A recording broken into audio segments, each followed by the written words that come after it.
Pero ngayon, sa nakikita ko, could you imagine they're spending hundreds of million sa mga fake news, sa mga trolls. 'Di ba? Saan nanggagaling 'tong mga peran 'to? That's right. Ang daming pera Oo. para lang manira. Mhm. Ngayon, nawala na yung mga legitimate na mga news eh. Mas Oo. pinanonood na puro mga fake news. Kaya kung That's minsan, yung pag-iisip natin, fake na rin. Hindi mo na rin alam kung ano yung totoo at kung ano yung... That's true. Alam po ninyo, nung bata ako, may pinayo sa akin yung chewing ko na madalas sabihin sa akin. Ang tao daw binigyan ng ulo para gamitin, hindi para tubuan ng balakubak. Di ba?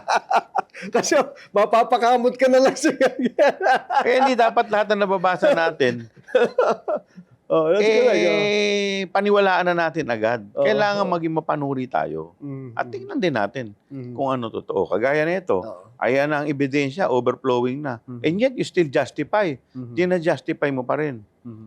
Di ba? So, anong, eto ba, I'm looking at the worst case scenario for the, if, in case, it will not progress the way you look at it, na based not on the evidence, hindi na una, parang for some reason, na we have yet to know, no? Pero hindi siya nag-progress into a full-blown impeachment. Parang ganito, Pero, sinasabi mo, nasa Senate, Oo. lumabas lahat ng ebidensya, Oo. and yet talo sa And yet botohan. natalo, Diba? nawala. Mananagot sila sa taong bayan. Yun ang Sagutin nila sa taong bayan yan. Mm. Tanda mo, hindi naman lahat ang senador ngayon ay hindi re-election. Marami dyan re-electionista. Mhm. Di ba? At pagdating sa 2028, sasabihin mo kung bakit yun ang naging boto mo. Dahil sisingiling ka ng taong bayan. Mhm. So parang ganun ang pinakamangyayari. Ganon din kami. Sa distrito namin. Correct. Sisingilin, tatanungin din kami, bakit yan ang naging desisyon mo? Bakit yan ang binoto mo? So ang feel mo sa ilalim, sa grounds talaga, no? The May isa akong congressman na nakausap. Hindi ko na sabihin kung saan lugar. grounds.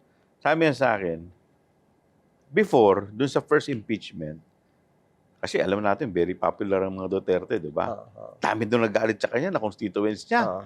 Talagang very, very rabid. Talagang, bakit niya yan? Di ba? After na itong committee hearing, naglabasan na lahat ebidensya.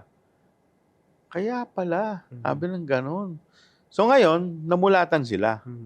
Marami sa kanila namulat na sa katotohanan. Kaya ngayon, confidence siya sa pagboto niya na ito, pagboto ko na ito, nasa likod ko ang mga constituents ko. Diba? Unless siguro, ikaw talaga, bulag ka na talaga. Diba? Naniniwala. Pag sinabi na, diba? Pag sinabing itong asul na to puti, naniniwala ka pa rin kahit kitang-kita mo na, wala na akong magagawa doon. Wala na talaga. Diba? Correct. Yun ang mga sinasabi nilang blind followers na. Blind followers. Oo. Kaya, alam mo, mahirap ipakita sa bulag ang katotohanan. At mahirap iparinig sa bingi ang katotohanan. Ang katotohanan. Di ba?